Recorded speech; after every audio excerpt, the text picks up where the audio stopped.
getting the ZVZ first. Seems like a good spicy way to start it off. And we are going to kick it off down in the bottom right-hand corner of the map. But starting on Remander's side in the bottom right, the red circle from Argo. It is Elazer.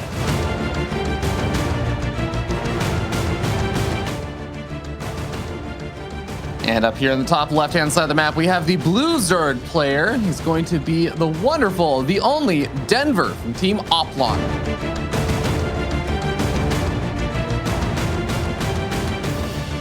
Or is it Team OP Lawn? I think Oplon's okay. Maybe it's like an overpowered lawn. No? He's an overpowered. It's OP Lawn. Yeah, maybe. I don't know, actually. Yeah, definitely one of the cool teams. Logo. Yeah, it's one of the newer teams, I think, for the StarCraft scene and stuff. So.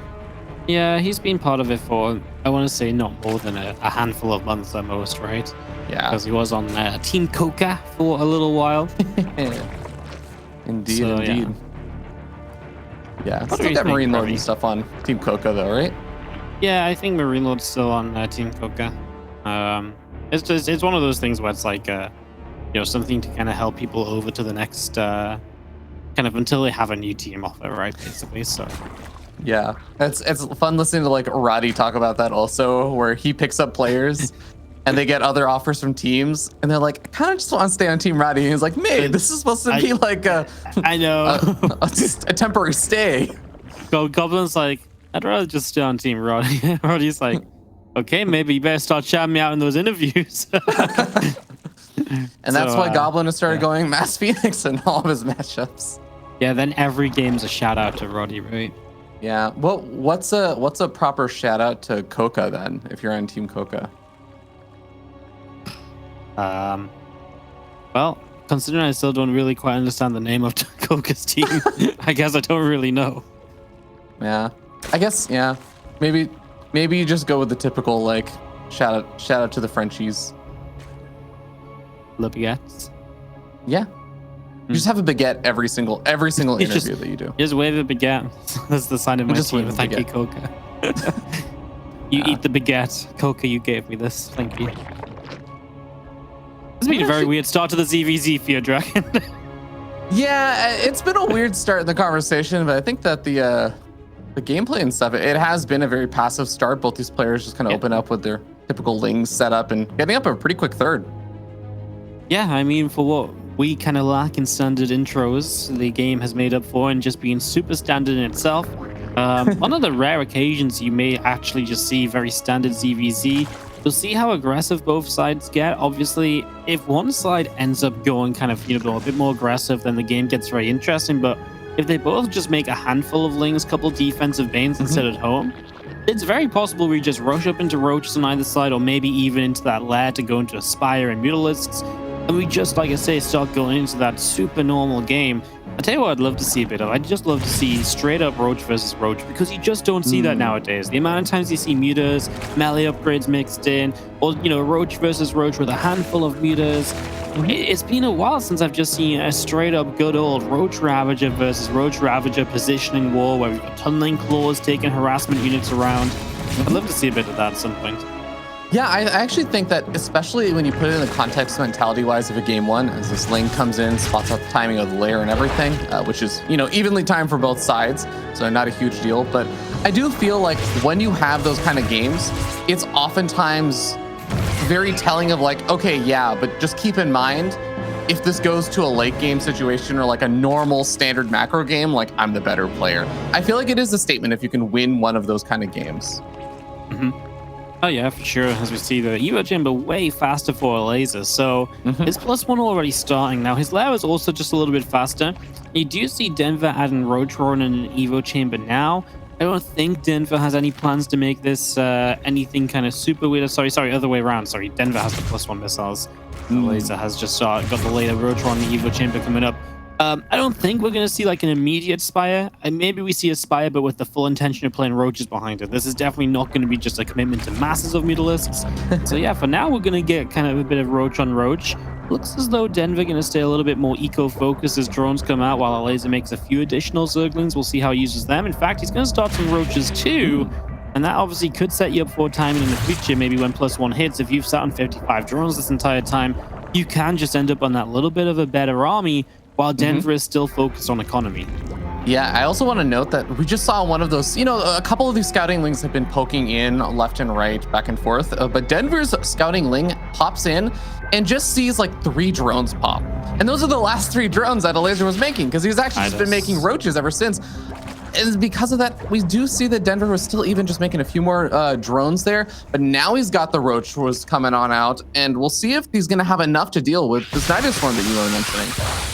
The one thing I wonder about is, if Elazer wants to go as soon as the Ninth is done, he's going to fight without upgrades, right? And then Denver is going to be faster to those upgrades, so maybe he can take a bit of a better fight there. See a few lings right now, getting a handful of drones. Not sure how impactful that's really going to be. There's plenty of roaches start coming across. I mean, at this point, Denver's had a good long while to start building Roach Ravager. He's still just on that little deficit because he droned that little bit more. Now he loses a few of those. There's the reinforcing Nidus. It is just going to be those upgrades way faster for Denver, and it might just hold Elazer off those first 10-15 seconds to get the few extra units out, or just to make this better trade, even though you've got less units. So I kind of like this for Denver. Yeah, I definitely like a lot of this. I do want to note that the Overseer going down actually pretty heavily supply blocked Denver. So now he's finally got some of those overloads coming in. We see a bunch of these roaches starting on up. Good defense against the Banelings, leaving a few roaches over there. And I thought that maybe there was going to be another attempt at an Ice Worm in the main base during all this after that first Ice Worm at the front popped up. But yeah, it looks like he's just going to actually let that go down and backs on off. Doesn't really feel comfortable continuing to push forward. Yeah, and I think it's the right decision. I think you realize that Denver has a setup that is easily going to be able to hold this, so back away and cut your losses. Like, yes, you're kind of behind. You had to cut drones to do this and all of this and that, but leave now before you lose those units, rather than fight in and lose lose a whole bunch of them, and then you're kind of doing the same thing. You're still backing off with less workers. It's not like there was potential to deal damage there. So I like Elazer's identifying of that. Now he drones, now he tries to play a little bit of catch up, as I say. I mean, overall, the supplies still look very even. Biggest difference gotta be just that burrow coming up from Denver. And of course, that means likely to see a tunneling claws as well, get into those burrowed roach movements and just try and harass with it. But without tunneling claws, burrow is not going to be that impactful. Yeah, but once you do get up tunneling claws, like you were saying, man, it is a world of difference in the amount of damage and harassment that you're capable of. So looking forward to seeing that will come out some point. There it is, getting started on up there for Denver. Yeah, Elazer instead actually going to be throwing up his infestation pit. Is thinking about the kind of later stages of a main army fight. And I guess he's just going to have to stay a little bit defensive for a little while until he's kind of getting closer to being maxed out. And then we'll see if he wants to try and make something happen with his army. Infestors are kind of a fun one, right? I mean, an infestation pit's kind of a fun one. Infestors could be kind of fun.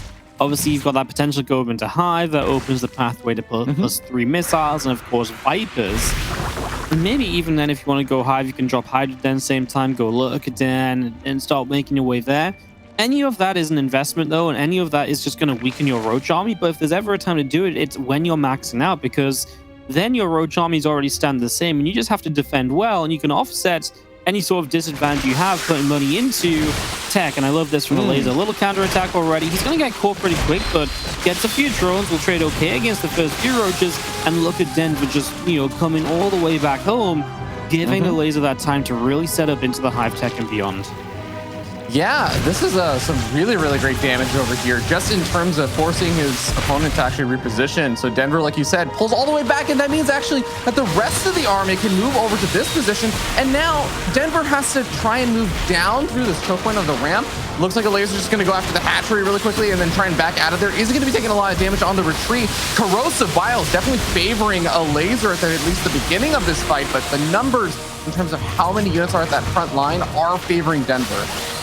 So those counterattacks still from Elazer, gets in, gets a queen, pulls back, will not allow Denver to fully focus reinforcements on the other side of the map. Now we're going to put that Nidus back into use again as well. So an extra way to harass, or at least again keep Denver busy. He responds to it and will shut it down this time. But it's something you can keep as a threat on the map, and that's amazing to have, and making use of that from the earlier game is just fantastic. But so far, Denver has not been able to utilize the tunneling claws of the burrow. And that's one thing that has then hence been an investment that's now not paid off for him. And hence one of the reasons why Elazer is somewhat able to kind of be even in a game which is otherwise meant to have been a little bit further behind for him. Yeah, I totally agree. It really feels like even though Denver was the player that I was expecting to be putting on a bit more of the harassment stuff with the tunneling claws, he's just basically been on the defensive this for most of this time. Now we're end up seeing a handful of his roaches getting chased back by Elazer's roaches.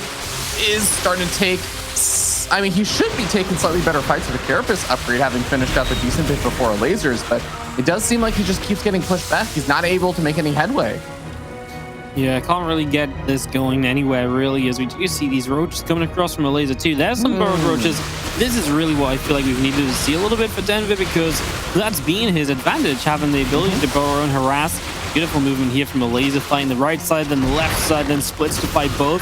Just taking good fights throughout, although he does need a couple throws of fouls there, but he's going to come in from the top side. That initial counterattack now turns into a surround, and he is chasing, and a lot of what he's chasing are, squishy Ravagers. Loses 5 drones in the process, so impressive to have done that while also shutting down the counterattack. Yeah, Elazer is going to start moving across the map, and he does have his own burrow, but I don't believe Tunneling Claws. Yeah, Tunneling Claws is not even anywhere close to finishing for Elazer, but might want to regenerate some of the hit points on those roaches, and that's exactly what he's going to do. While he also gets up another one of those Nidus Storms you're talking about. 2 roaches that were doing that burrowed harass earlier do get caught, but you got Denver coming in from both sides. I guess he actually either had a really good identification of this, or he's just going to be surprised to find a bunch of Elazer's roaches sitting right there. That also means that he's not in position to deal with the Nidus Worm. Yep, now this is the main base. Once again going to be an issue. Love that Elazer's kept that pressure up throughout. Now Denver eats a couple biles, and these roaches will burrow too. No tunneling claws yet, but they can burrow and force an overseer. And if nothing else, it might just keep units there a little while longer. He pops back up while the units go to deal with the Nidus. He's actually going to end up getting a ton of drones off of it. Now still attacking at the front, and this is just Denver taking a bit too much damage in a few too many places, and he's struggling to keep up with everything that's going on at the same time. Can he overwhelm here and right now with the Carapace upgrade advantage? He will try, and for now he will push Elazer back. Reinforcements will not dare to come out of the Nidus. But it's not like Denver killed much, because Elazer was just running away and got out of range very quickly. Yeah, and keep in mind that that 4th base location isn't really mining for Denver, and all of the main base drones got cleaned up. There's 1 drone on gas right now, so Denver is actually just on a 2-base economy until he actually gets mining up at that 4th base. And, well, even after that, it looks like these roaches are going to be able to clean up another one of these hatcheries worth of drones. So Elazer is taking a massive economic advantage. Yeah, those few roaches have been the absolute MVPs, because if there's one thing that really made the difference, it was those guys. They forced Denver into a bit of a mess at the front. They did so much damage in the main and the natural, and Denver leaves the game down 30 supply with an army, but obviously just knowing it's not good enough of an army. So he knows he kind of just got out multitasked towards the end there, and I think that's one of those situations where we actually just see Elazer being the stronger player. A lot of the times, EVZ, you don't see that in the kind of mechanical sense. You see it in the mind game sense. Who's better in that sort of way? But this was like a straight up game where, okay, at the start, Elazer didn't have the best start. He had got off to a bit of a rough start, really. But he was able to say, right, what can I do to get back in this? Defended well, took some really good fights, harassed, counterattacked to buy himself time.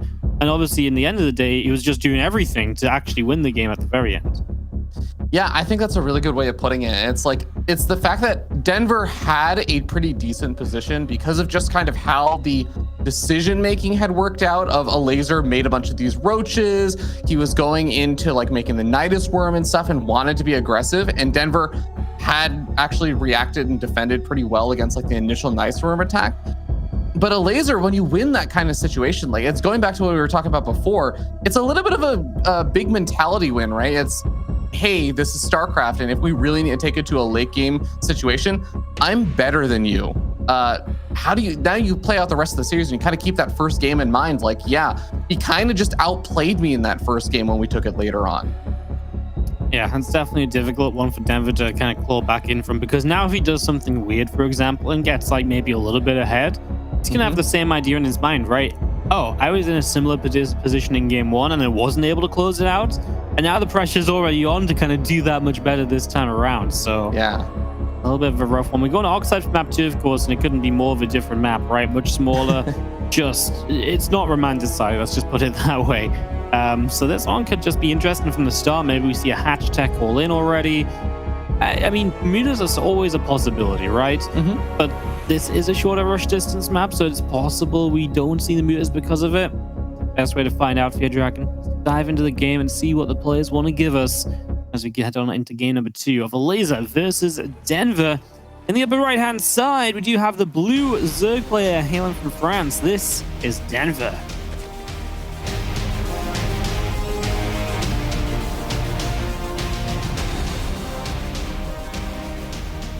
And down here in the bottom left-hand side of the map, we have the red Zerg player. It is XCOM's Agos Elazer.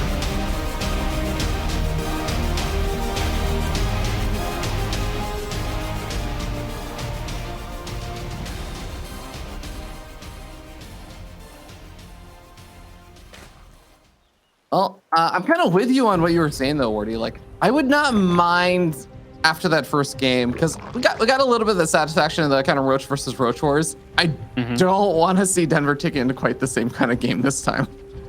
Yeah, Denver's really good at kind of some of the wonky builds. It's the Elazer is the one who's bringing out the wonky build, as one would say. This hatch gas pool, everything just on a bit of a weird timing though. So yes, it was hatchery first, but it was the lack of drones that he's done it all on, and now he's got that gas in that pool that a little bit faster, and specifically the gas, which intends this to be either a faster link speed than your opponent to take advantage of him, or a faster Baneling nest, or maybe even both, depending on how committed he wants to go. Yeah, tell me if you know a bit more about this build. I haven't actually seen quite this ordering of things, I think, as much, but this was because it was such a low drone count and stuff. Is he just looking to make it appear with the first overload that comes in for Denver? He's going to see the creep and be like, ah, yes, a hatchery first. I can back off and I don't want to lose this overload to the queens. And then a bunch of speedlings just come flooding across the map to try and do some big damage. Is that right? Exactly, right? It's the idea of, hey, it looks really normal, and it's really hard to identify what's different, because the difference is link speed starting, that's in the main base. Only one queen, well, you start that in the natural, so you can't see there's no second queen building. So all of your information early game is based around what you see on the natural expansion, and everything Elazer has done on the natural is identical to what Denver's done on the natural.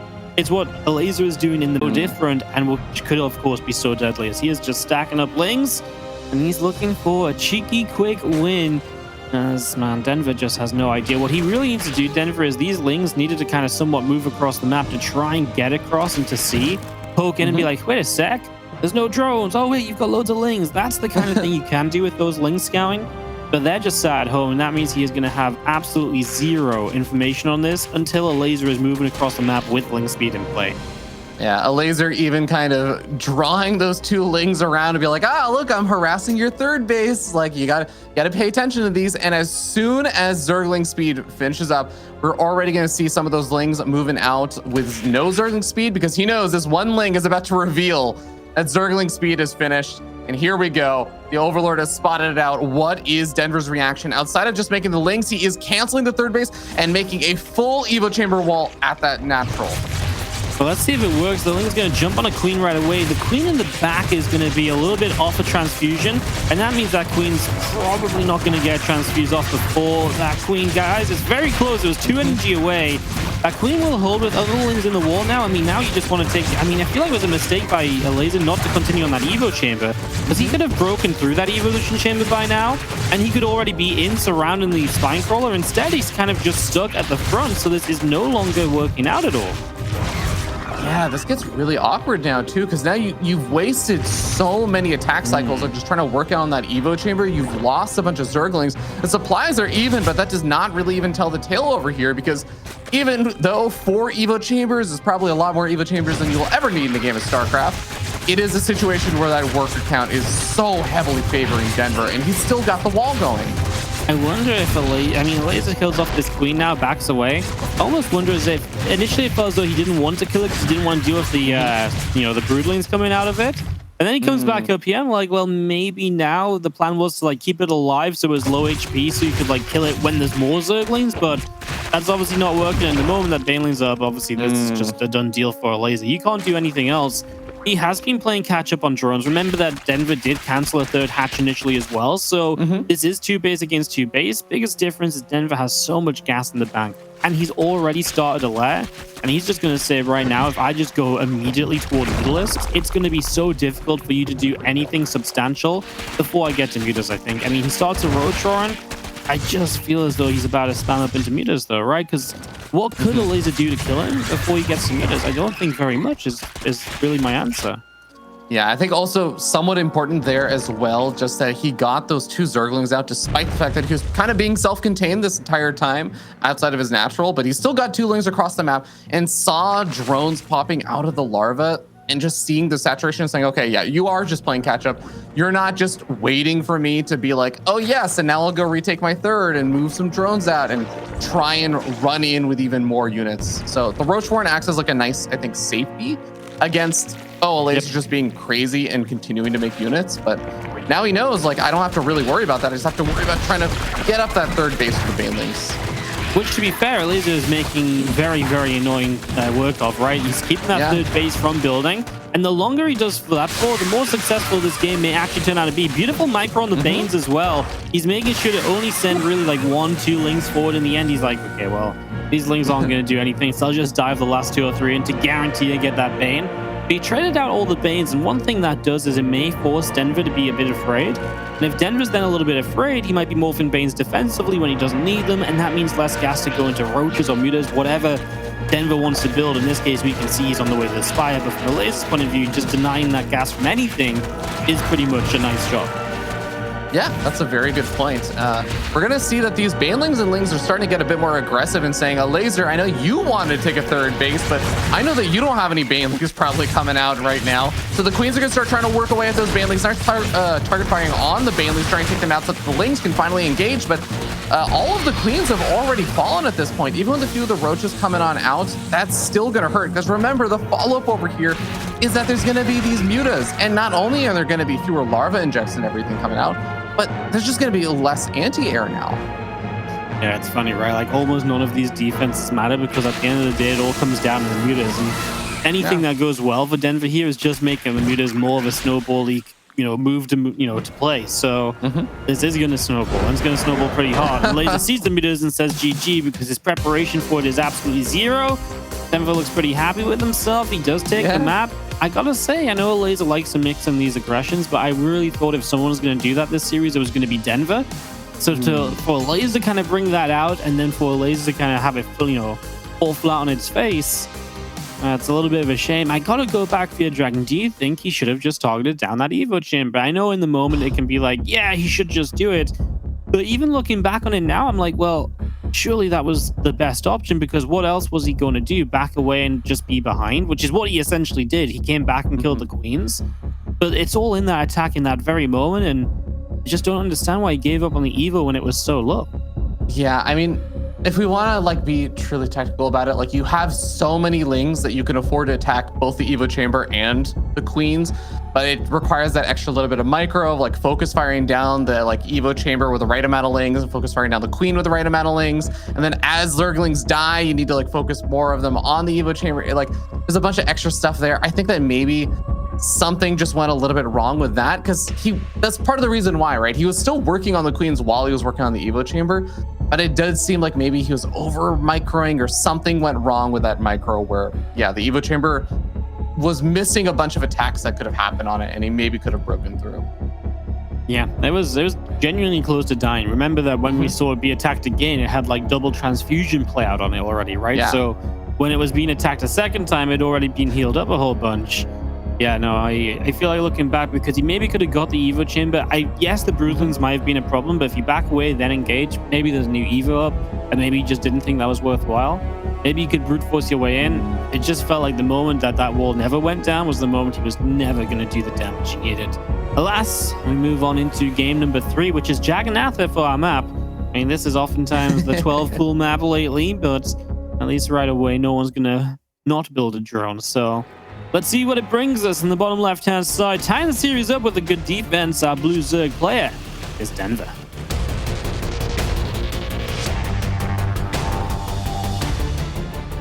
And up here in the top right-hand side of the map, we have the red Zerg player from Team XCOM Ago. He is Elazer.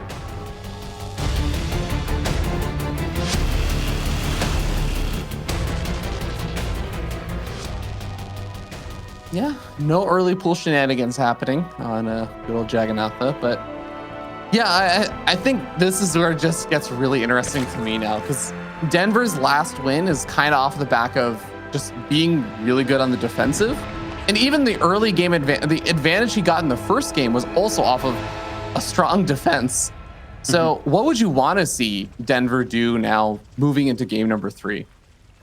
I mean, the obvious answer is defend, right? But the thing is about defending is you don't always choose to get to defend. Yeah, exactly. Right? To defend, you have to have your opponent attacking you, and I would feel very weird for Elazer to do something aggressive again. I mean, this map does love a bit of the hatch tech all in, that Roachling Bane, because, hey, let's face it, the accelerated zones make this a pretty short map to rush across. So maybe we see something like that, but I actually feel like I'd like to see Denver do that more so than Elazer. For what you're saying, Denver's been looking good defensively, and maybe it's time for him to strike back a bit, not be too predictable, unless that is just too predictable, because that's kind of the meta on Jackanatha, right? And that's where the mind games of ZVZ come into play. So yeah, I feel like I'd like to see Denver mix it up aggressively a little bit, only because that's just not what we've seen, and I know hence means that's not what's been working, but otherwise, I feel like Elazer just plays a normal game, and he plays kind of, carefree, and I feel like then Elazer's favored anyway. Yeah, I think that makes sense. And actually, if we do think about it also, Denver has been defensive, but he hasn't. Part of the reason why he hasn't been necessarily as successful in an offensive sense is that he's basically been forced to be defensive in most of these games. Outside of, like, maybe you could make an argument he could have done some all-in or something early on in game number 1. But it has just been Elazer strikes first and Denver's defending. So yeah, maybe the difference will be that Denver, if he finds an opportunity to actually strike first, that'll also be a nice chance for him to actually make something happen. Well, Denver's defense has been good. It's been his defense against the aggressive attacks rather than the defense as the game progresses back in that game 1. Yeah. But, it was his lack of multitasking versus what Elazer was bringing out, and then hence the defense to that causes problems. And that's why I think if this game just goes normal, it starts to look like the later minutes of game 1. And that's why maybe I'm a bit more tied to the idea of Denver being the aggressor here. We'll see what happens with Lings coming up now. Bane Nest stops from Denver. Elazer is just going to continue to spam Lings himself. So Ling on Ling for the moment. Yeah, which is actually a little bit nice, because we've seen a little bit of the Ling Bane versus Ling Bane, or I should say Ling Bane versus just pure Ling in that last game, but it was in kind of different context, right? That was with one player being defensively up against the wall, or like behind the wall and all that stuff. This is actually going to be the first like Ling Bane micro versus Ling Bane micro we're going to see in this series so far. Yeah, it actually really is, and that should be cool. The target firing from Elazer last game was really good, like sending single Lings forward and trying to snipe down those Banes. He was really, really good at that, and I have to say that was just genuinely impressive. Good counterattack from Denver, though. While Elazer is struggling to kill units because there's Lings defending, there's nothing defending for himself. So Denver does get a clean up, and now Elazer probably will clean up too, just a little bit later. Just gave Denver that bit more time to dive in, just focus on dealing damage. Killed that queen off without taking damage in the meantime. Now he's morphing in Bane, so we're going to stick on this Ling Bane aggression. Elazer can't do that for just a couple more seconds. He will cancel both Bane lanes. That's going to offset the lateness of his Baneling nest. Yeah, being able to cancel those Banelings was definitely a really, really nice win there, since now he can kind of chase those other Lings way back across the map, and then he can just retreat back because, the Lings are moving at an equal speed.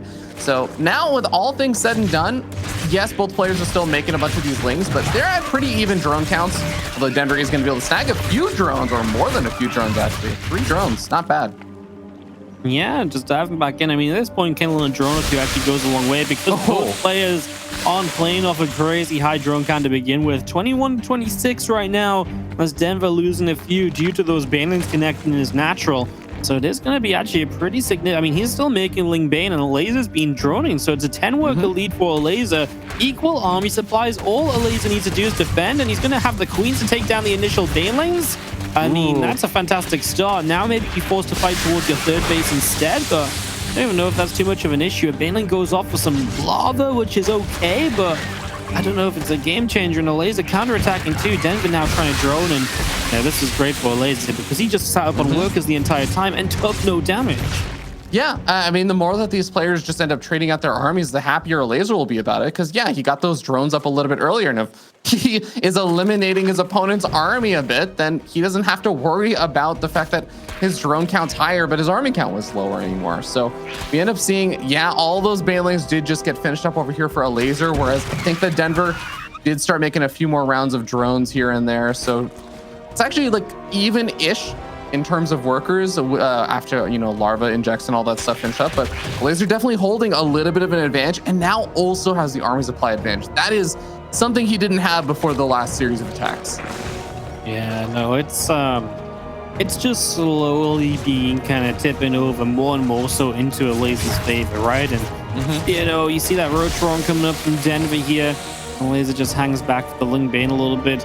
Not really a reason to tech up from Elazer. Would love to just see the Rotron because, hey, roaches are kind of the next step. Denver is going to stop +1 missiles. He will go for the less, so he is going to tech up here.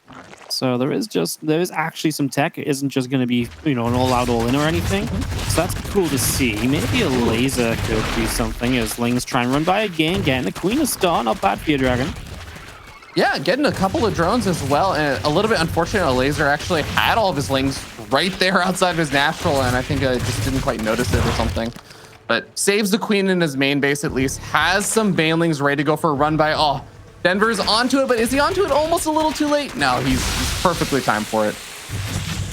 Yeah, dealing with this really well. Elazer will not be allowed close to the drones, so no damage dealt there this time around. And that's so important because we're at a stage of the game where a couple straight banelings into a mineral line can be complete game changers. You can't afford to just fall that far behind on economy out of nowhere and not be dealing similar damage yourself. So yeah, really important moment right there, and it goes well for Denver, who, especially when Denver's still kind of struggling behind a little bit, maybe just focusing on something aggressive in the near future off 44 drones instead of droning any further. It's a big possibility, but he's got a while to wait until roach speed is finished, which I imagine he'd wait for. And by then, I feel like Elazer's going to have plenty defensively. Yeah, just in terms of raw numbers of roaches, even if he doesn't have his own roach speed for quite a bit of time at this point. But for now, we're going to see that Denver's just trying to make some minor forms of harassment and stuff happen with these Zerglings kind of running around. But Elazer is actually moving a decent number of his units across the map. Now, these Lings are going to get cleaned up eventually over here. But is actually Elazer about to be hitting before his opponent also has his own roach speed, which would be the big advantage of that big lair investment.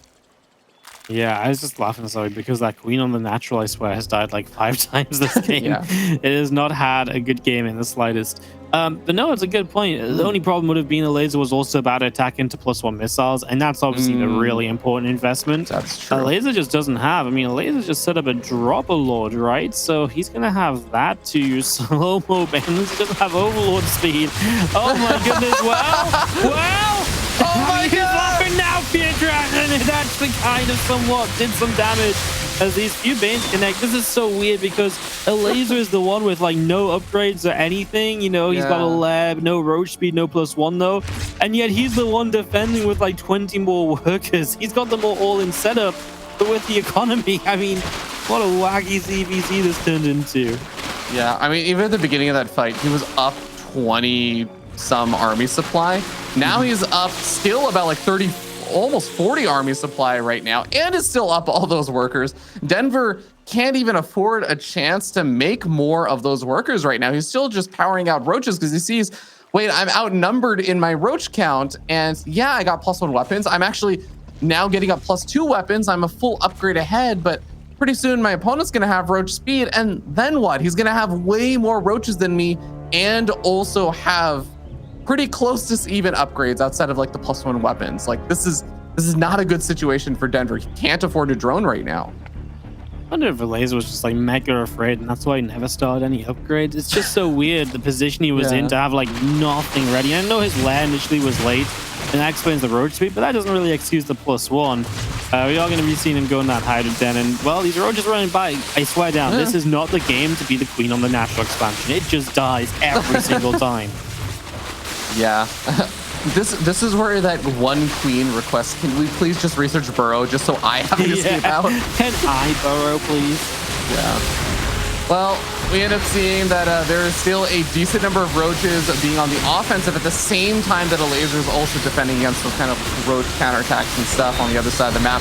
And I think that Elazer may eventually get cleaned up over here with the reinforcements coming forward from Denver. But the supplies really do tell the tale here, guys. 70 supply up right now. Elazer is even in workers, but his army supply is more than double Denver's right now. I'm gonna make a wild guess and say that you know, the lack of +1 wasn't gonna